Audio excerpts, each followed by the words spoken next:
Je crois qu'il y a 2 éléments qui peuvent expliquer, le fait que cette manifestation soit déroulée dans le calme. Le premier facteur, c'est quand même l'efficacité du dispositif mis en place, par la préfecture de police qui est parfaitement rodé.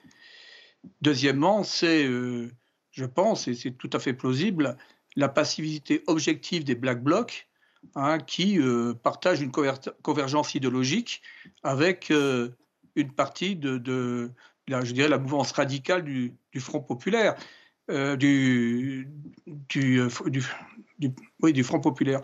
Heu, Quand on regarde, ce qui s'est passé, à Sainte-Soline, vous aviez donc, des députés, des élus de LFI qui étaient présents avec leurs écharpes tricolores aux côtés des antifas, des éléments les plus extrêmes, les plus violents.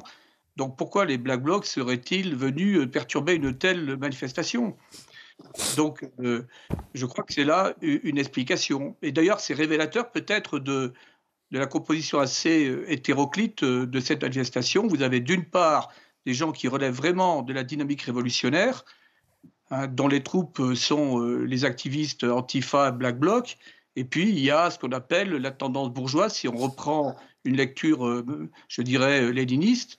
Hein, en fait, ceux qui représentent plus, ceux qui ont un peu de connaissance historique, hein, le pouvoir bourgeois à la Kérenski qui sera de toute façon exclu dès lors que, les LFI arrivera au pouvoir. C'est très intéressant en termes de stratégie politique. Il fallait que cette manifestation se passe dans le calme. Oui. Enfin, ce qui est quand même très révélateur, c'est quand vous avez un Raphaël Arnaud, qui est positionné en Avignon. Si vous voulez, il faut bien croiser tous les éléments. La lecture de ce qui s'est passé là avec la passivité des éléments antifa. Raphaël Arnaud, un antifa, on le précise pour les téléspectateurs qui nous rejoignent, effectivement. Oui, oui, c'est très intéressant à observer. On peut se féliciter du bon déroulement de cette manifestation, mais derrière cela, il y a bien sûr une stratégie d'accès au pouvoir.